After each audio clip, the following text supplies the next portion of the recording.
तो चलिए एक और चैप्टर आज आपके साथ करते हैं, class 12th NCERT chapter number 4 reproductive health. तो आज जो मैं डिस्कस कर रहा हूं दैट इज़ रिप्रोडक्टिव हेल्थ। तो सबसे पहले जो सबसे इम्पॉर्टेंट क्वेश्चन है कि यहाँ से कितने क्वेश्चन एक्सपेक्टेड हैं। तो देखिए आंसर इज़ 1 और 2, दो करीब करीब ज़्यादातर केसेस में 2 क्वेश्चंस यहाँ से आते हैं। पहली चीज़ तो हमें यह समझ में आ गई। यहाँ पर एक ओवरऑल व्यू भी देख सकते हैं, करीब करीब एक क्वेश्चन कॉन्ट्रासेप्शन से तय है। एक क्वेश्चन कॉन्ट्रासेप्शन जो पार्ट है इस पर्टिकुलर चैप्टर में, उसमें करीब करीब ये क्वेश्चन आता है। दूसरा जो एक और क्वेश्चन बहुत कॉमनली पूछा जाता है वो असिस्टेड रिप्रोडक्टिव टेक्नोलॉजी, जो इनफर्टिलिटी वाला पोर्शन है वहाँ से। तो सबसे लाइकली जो क्वेश्चन है वो या तो कॉन्ट्रासेप्टिव मेथड से या फिर असिस्टेड रिप्रोडक्टिव टेक्नोलॉजी से। देखिए मैंने कुछ सालों में यहाँ से 3 या 4 क्वेश्चन भी आते देखे हैं। देखिए अगर आप मोटे तौर पे देखें, अगर आप इस चैप्टर को देखें तो सबसे पहले तो बेसिक कंसेप्ट्स हैं, एक्चुअली कहते किसे हैं, रिप्रोडक्टिव हेल्थ। और रिप्रोडक्टिव हेल्थ का मतलब क्या है, क्या क्या पैरामीटर्स हैं, हमारी कंट्री के सामने क्या प्रॉब्लम है, किस तरह से जो हेल्थ जो हमारी जो पॉपुलेशन एक्सप्लोजन है वो हमारे डेवलपमेंट के रास्ते में आ रही है, क्यों उसे कंट्रोल करना बहुत ज़रूरी है। ये तो एक पहला जनरल पार्ट है। दूसरा देखिए यहाँ पर बड़े ध्यान से समझिएगा, दूसरे में फिर वो पार्ट आता है जिसे मैं आपसे कह रहा हूँ जहाँ से हर साल क्वेश्चन करीब करीब तय है, कॉन्ट्रासेप्शन। इसके बाद में लीगलाइज्ड एबॉर्शंस की बात करती है एनसीईआरटी, एमटीपी कहते हैं, मेडिकल टर्मिनेशन ऑफ प्रेगनेंसी। उसके बाद में आपकी एनसीईआरटी एसटीआई के बारे में बात करती है, सेक्सुअली ट्रांसमिटेड इन्फेक्शंस, और उसके बाद में इनफर्टिलिटी की बात करती है। तो ब्रॉड तरीके से आपकी एनसीईआरटी में ये 5 क्वेश्चंस बनते हैं इस पर्टिकुलर चैप्टर में। नॉर्मली इनमें से कोई 2 आ जाते हैं जिसमें करीब करीब ये वाला एक कांस्टेंट फीचर है। एक क्वेश्चन तो यहाँ से करीब करीब तय है, और एक जैसा मैं आपसे कह रहा हूँ कि घुमा फिरा करके किसी में से भी आ सकता है। लेकिन ये याद रखिएगा कि कई बारी 2 से ज़्यादा क्वेश्चन भी आ सकते हैं। I have seen it once और ट्वाइस। तो मुझे उम्मीद है एक तो ये बात समझ में आ गई। अब अगर हम बेसिक कंसेप्ट्स की बात करें तो पहले तो आपको डेफिनेशन ऑफ हेल्थ आनी चाहिए कि हेल्थ की डेफिनेशन क्या है। WHO की, मैं रिप्रोडक्टिव हेल्थ की बात नहीं कर रहा हूँ, मैं केवल हेल्थ की डेफिनेशन की बात कर रहा हूँ। Complete physical, mental, social wellbeing and not merely an absence of disease और इन्फॉर्मिटी। और फिर आपने देखना है कि इसको आप किस तरह से रिप्रोडक्टिव हेल्थ के बारे में डिफाइन करेंगे। क्यों रिप्रोडक्टिव हेल्थ बहुत इग्नोर्ड टॉपिक है, टाबू क्यों समझा जाता है, क्यों बहुत से लोग सामने नहीं आते हैं रिप्रोडक्टिव हेल्थ को लेकर के। ये एक जो सोशल प्रॉब्लम है इसके बारे में आपकी एनसीईआरटी डिस्कस कर रही है। एक बहुत इंपॉर्टेंट बात बताता हूँ आपको। देखिए रिप्रोडक्टिव हेल्थ के जो कोर में फीमेल होनी चाहिए। Try to understand this concept. अगर आप किसी सोसाइटी को रिप्रोडक्टिवली हेल्दी कह रहे हैं तो उसके कोर में फीमेल होनी चाहिए। इसका मतलब क्या है? That means the female must be able to take 2 decisions, 1 when to have children and how many children to have. तो कितने बच्चे होने चाहिए, कब होने चाहिए, ये डिसीजन फीमेल के हाथ में होना चाहिए। लेकिन हम जानते हैं हमारी सोसाइटी में ऐसा नहीं है। We can not call a society totally reproductive healthy unless and until this thing is taken care of.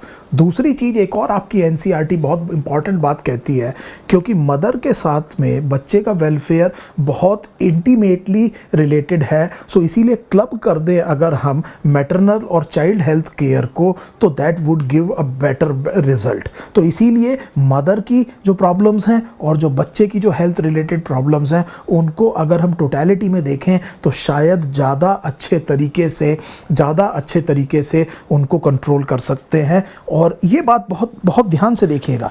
तो यहाँ पर जब आपकी एनसीईआरटी ये कहती है reproductive and child health care, why these are club together, ये किस तरह से क्लब किया हुआ है। देखिए एक और चीज़ समझिए, इंडिया में एक और हमारी कंट्री में एक प्रॉब्लम ये है कि हमारे यहाँ जो सोशल नॉर्म्स हैं वो कहीं ना कहीं हमारे डेवलपमेंट में आड़े आ रहे हैं। जैसे for example universality of marriage, which is actually not a bad thing, लेकिन early age at a marriage is a problem.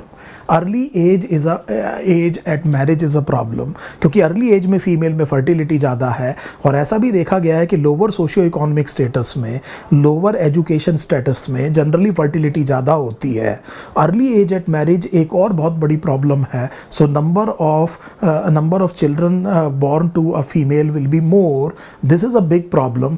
इसके अलावा अगर आप देखें the preference of a male child, so preference of a male child that is also responsible for the increase in the population in this country, and therefore there is a misuse of the technique which is amniocentesis. Very commonly asked question in entrance, what exactly is amniocentesis, what is the use of amniocentesis। देखिए इस technique का use क्या है, कितने हफ्ते पे आप amniocentesis कर सकते हैं, क्या इस तरह के क्रोमोसोमल डिसऑर्डर्स को पहचानने की कोई और टेक्निक भी है। सो कोरियोनिक विलस सैंपलिंग की बात कर रहा हूं, और कोरियोनिक विलस सैंपलिंग और अगर एमनियोसेंटेसिस को आप कंपेयर करें तो क्या उनके कॉरस्पॉन्डिंग एडवांटेज और डिसएडवांटेज हैं, इस तरह का क्वेश्चन नीट में आ चुका है, तो ये याद रखिएगा। दूसरी चीज, मिसयूज क्या है एमनियोसेंटेसिस का, स्टैट्यूटरली लीगली बैंड क्यों है इस कंट्री में, why is it actually statutorily and legally banned in this country, what exactly is the misuse of amniocentesis, it's a very important question। prenatal sex determination is illegal in this country, so it is punishable by law।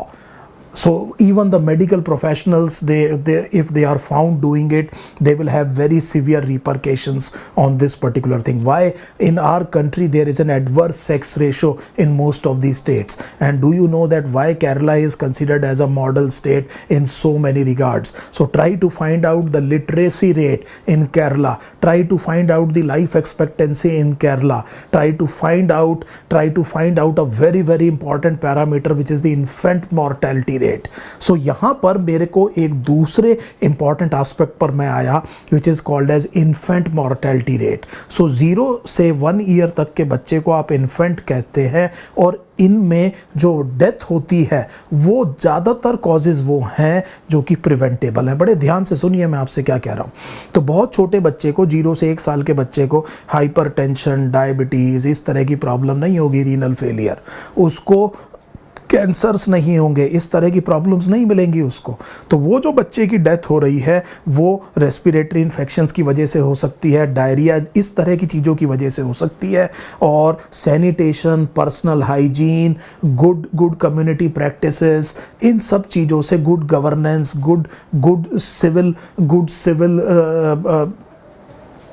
Civil क्या कहते हैं, civil जो सहूलियतें होती हैं वो दी हुई हैं, जो गवर्नमेंट ने क्या क्या प्रोवाइड की हुई हैं, वो सारे के सारी चीज़ें जो है इन्फेंट मॉर्टेलिटी को कम करती हैं। इसीलिए आप देखेंगे कि बहुत डेवलप्ड नेशंस में इन्फेंट मॉर्टेलिटी रेट कम है। So infant mortality rate is a very sensitive indicator of a growth of a nation. So what are the civil facilities that are provided by the government, how much sanitation is being provided, what is the vaccination protocol in a country, what percentage of the population can be covered by compulsory vaccination against the vaccine preventable disorders. All these parameters will actually will decide the infant mortality rate, and it becomes a very sensitive indicator of the development. What about the maternal mortality rate? So देखिए mother की जो mortality rate है वो maternal malnutrition से बहुत ज़्यादा related होगी। So you will be surprised कि anemia is very common in the Indian females, and this anemia is very detrimental to both the health of the pregnant female as well as the welfare of the fetus। दोनों के लिए बहुत ज़्यादा important है, और बहुत कम पैसे में एंटीनेटल केयर में प्रेगनेंसी के दौरान अगर आप आयरन फोलिक एसिड दें तो इसको रोका जा सकता है।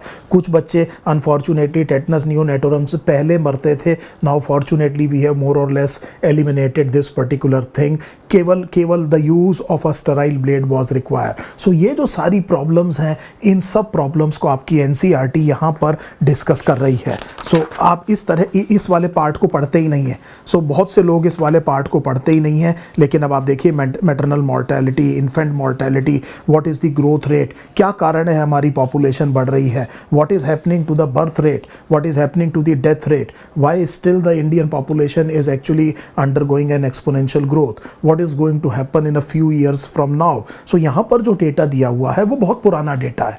तो मैं आपको एडवाइस करूंगा बड़ा स्ट्रांगली कि जो भी यहाँ पर जो डेटा दिया हुआ है ग्रोथ रेट का, इन्फेंट मॉर्टेलिटी रेट का, मैटरनल मॉर्टेलिटी रेट का, आपके पास इंटरनेट है, आप गूगल पर डालिए और करंट को अपने दिमाग में रखिए।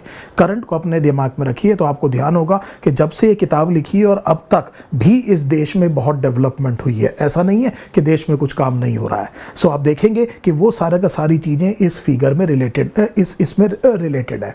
तो देश जब इकोनॉमिक डेवलपमेंट कर रहा है तो उसका फ़ायदा लोगों को मिले, इसके लिए बहुत ज़रूरी है कि पॉपुलेशन का साइज़ कंट्रोल किया जाए। And therefore comes the most important question of this particular chapter which is actually contraception. So contraception, family welfare programme India में कब शुरू हुआ, कॉन्ट्रासेप्शन कहते किसे हैं, what are the various methods of contraception. So अब मैं यहाँ पर कुछ क्वेश्चंस लिखूंगा, उन क्वेश्चंस को आपको आना चाहिए। तो मुझे ये बताइए कि नेचुरल मेथड्स ऑफ कॉन्ट्रासेप्शन क्या है।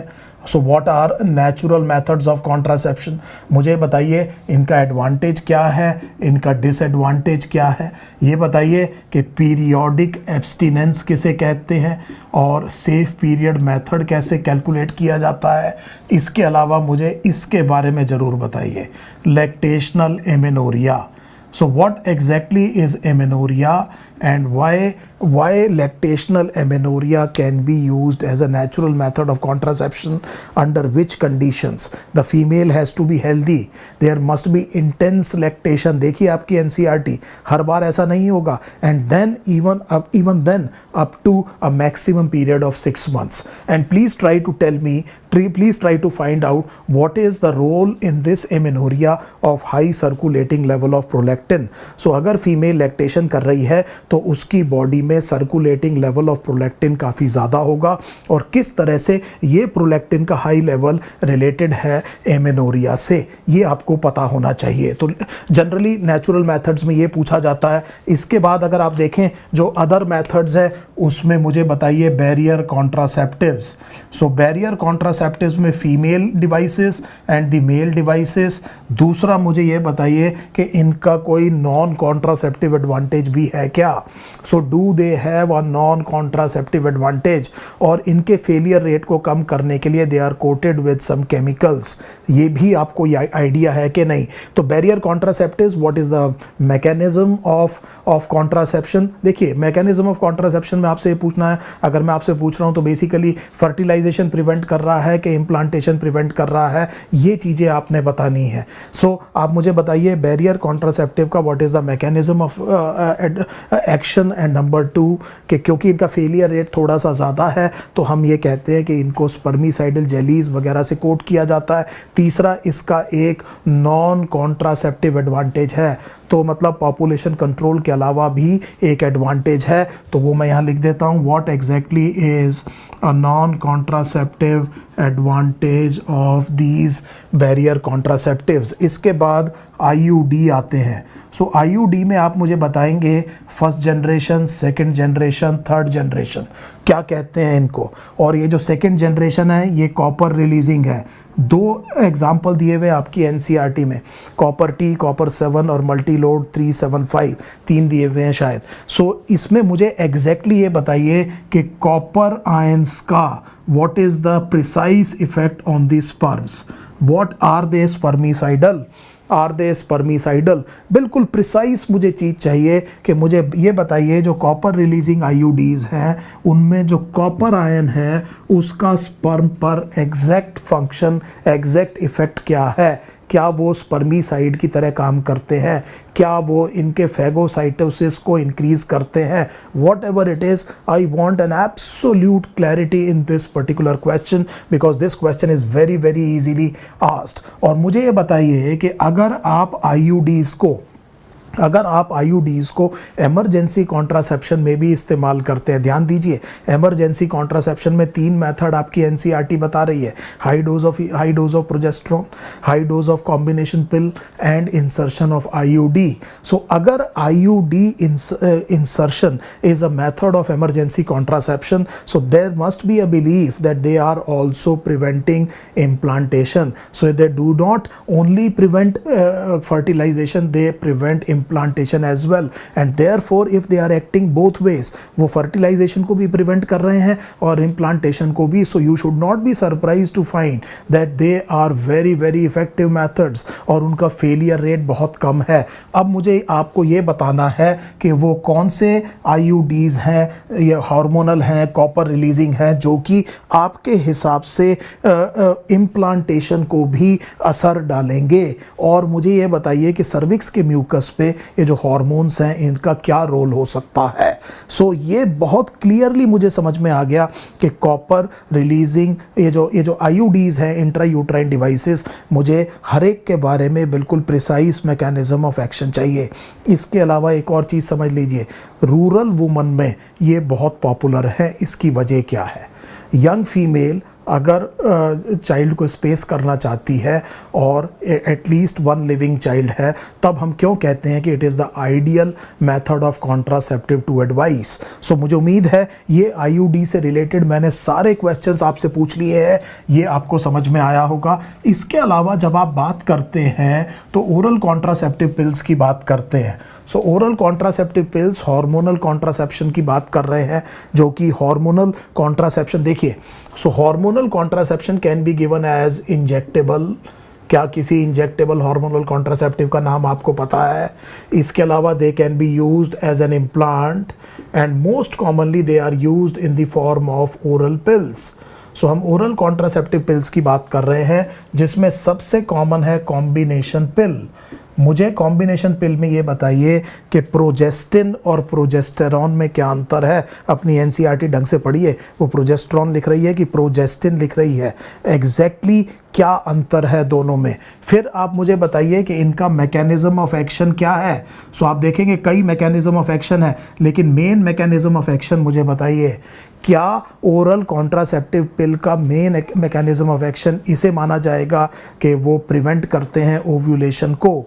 क्या ये बात सही है? और इस ओव्यूलेशन के प्रिवेंशन के अलावा भी क्या क्या मैकेनिज्म ऑफ एक्शंस हो सकते हैं ओरल कॉन्ट्रासेप्टिव पिल्स के? तो मुझे उम्मीद है ये जो क्वेश्चंस है बहुत इंपॉर्टेंट आपको समझ में आएगा. अर्बन वुमन में ये बहुत ज़्यादा पॉपुलर हैं, इनकी जो फेलियर रेट है वो बहुत कम है. हालांकि कुछ साइड इफ़ेक्ट्स हो सकते हैं स्टीरॉयड्स की वजह से, इसीलिए बहुत लंबे टाइम तक ओरल कॉन्ट्रासेप्टिव पिल्स नहीं दी जाती हैं. हालांकि जो आजकल जो मॉडर्न ओरल कॉन्ट्रासेप्टिव पिल्स हैं वो इतनी एडवांस्ड हैं कि उनके बहुत मिनिमल साइड इफ़ेक्ट्स हैं, पर फिर भी हैं, इसीलिए लंबे टाइम तक नहीं दी जाती हैं. उसके बाद में आप देखेंगे आपकी NCERT में जो अभी हमने डिस्कस किया था इमरजेंसी कॉन्ट्रासेप्शन है, उसके 3 मेथड हम डिस्कस कर चुके हैं. फिर टर्मिनल मेथड्स हैं. टर्मिनल मेथड्स में आपने देखा एक वेसेक्टमी, एक ट्यूबेक्टमी. मुझे बताइए दोनों को कंपेयर करके आसान कौन सी है? Which is easier to perform?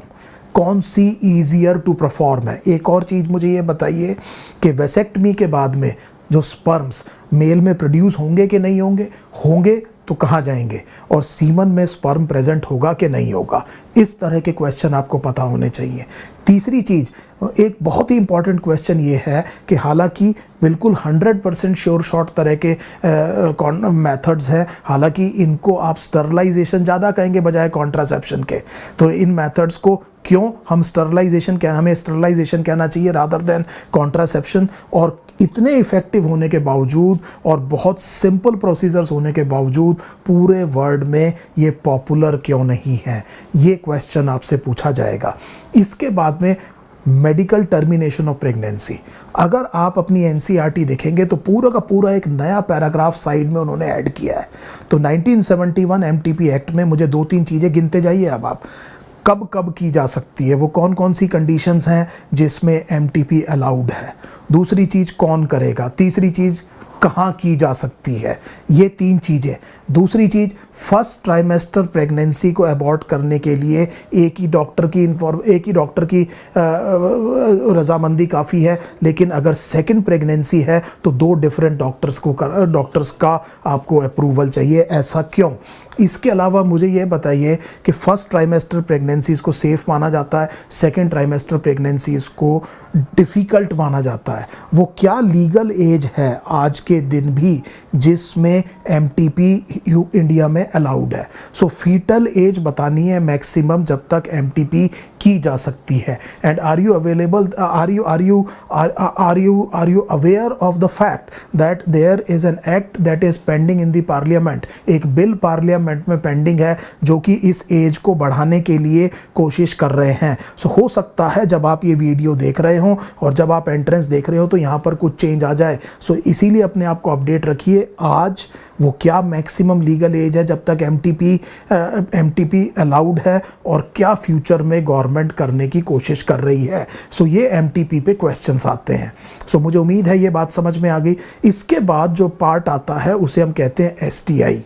तो देखिए एसटीआई में मैं, देखिए शब्द ही देख लीजिए।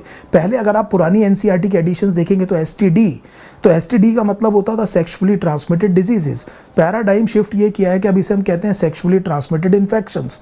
तो डिजीज से इन्फेक्शन पे अब हमारा क्या आ रहा है, फोकस आ रहा है, क्योंकि डिजीज का मतलब है कि उसमें सिम्टम होने बहुत ज़रूरी हैं। लेकिन बहुत से इस तरह के इंडिविजुअल्स हैं जिनमें इन्फेक्शन तो है लेकिन सिम्टम्स नहीं है। सो सिम्टम वाले केसेस तो खाली टिप ऑफ द आइसबर्ग है। तो अगर आप केवल सिम्टम वाले पेशेंट पे देखते रहेंगे जो सिम्टोमेटिक है तो बहुत बड़ी एक पॉपुलेशन नेग्लेक्ट हो जाएगी।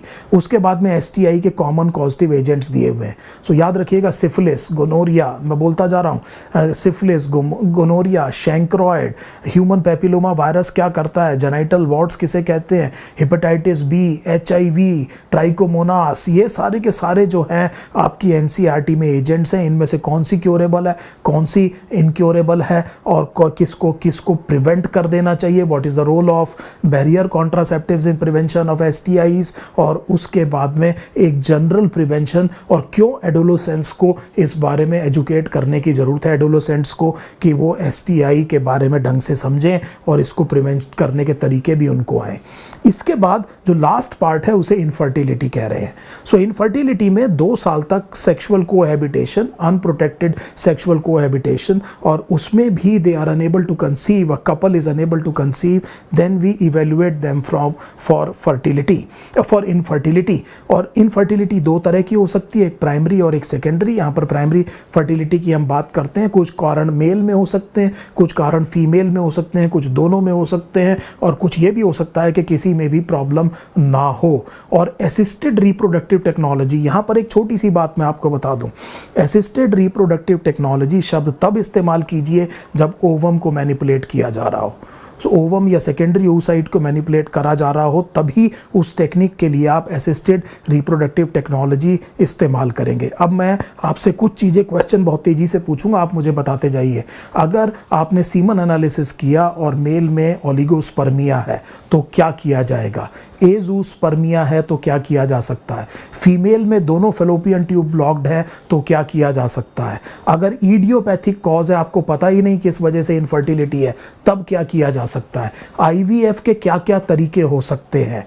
अब मुझे बताइए कि अगर आपने मल्टीपल ओव्यूलेशन इंड्यूस करना है फीमेल में तो क्या यूज़ करेंगे, इन विट्रो फर्टिलाइजेशन जैसा मैंने आपसे कहा क्या क्या तरीका हो सकता है, स्पेसिफिकली मुझे बताइए आईसीएसआई क्या है, गिफ्ट क्या है, जिफ्ट क्या है, जीआईएफटी, ZIFT, दोनों में प्रॉब्लम क्या है, दोनों में प्रॉब्लम क्या है। अगर मैं आपसे कहता हूं कि आईवीएफ की सक्सेस रेट बहुत ज़्यादा बढ़ती जा रही है तो इन दोनों की नीड अब कम होती जा रही है, ऐसी क्या प्रॉब्लम है गिफ्ट और जिफ्ट में जो अब हम इन पे ज़्यादा डिपेंडेंट नहीं होते। लेकिन इसके बावजूद अगर आप गिफ्ट और जिफ्ट को क्या करें, कंपेयर करें, तो जिफ्ट जो है वो बेटर होगा गिफ्ट से, उसकी वजह हमें पता होनी चाहिए। What is an embryo transfer, कितने सेल की स्टेज तक आप फेलोपियन ट्यूब में ट्रांसफ़र कर सकते हैं और कितने में उसके बाद जो है फिर आपको यूट्रस में ट्रांसफ़र करना पड़ेगा। And finally what exactly is surrogacy, what exactly is surrogacy. So मुझे उम्मीद है ये बहुत आसान चैप्टर है, बहुत से बच्चे इसको बिल्कुल ही ईजी समझते हैं। येस इट इज़ ईजी, जैसा मैंने आपसे कहा 1 से 2 क्वेश्चन आ सकते हैं, बड़े स्टीरियोटाइप क्वेश्चंस हैं। हमने पहले ही क्वेश्चंस को डिमार्केट कर दिया, सारे क्वेश्चंस करीब करीब जो इस चैप्टर से आ सकते हैं वो मैंने आपसे डिस्कस कर लिए हैं। कुछ नहीं, आप आराम से तैयार कीजिए, कोई दिक्कत नहीं आएगी, आप एग्जाम में बड़ी आसानी से 2 क्वेश्चन ठीक कर सकते हैं। Thank you so much.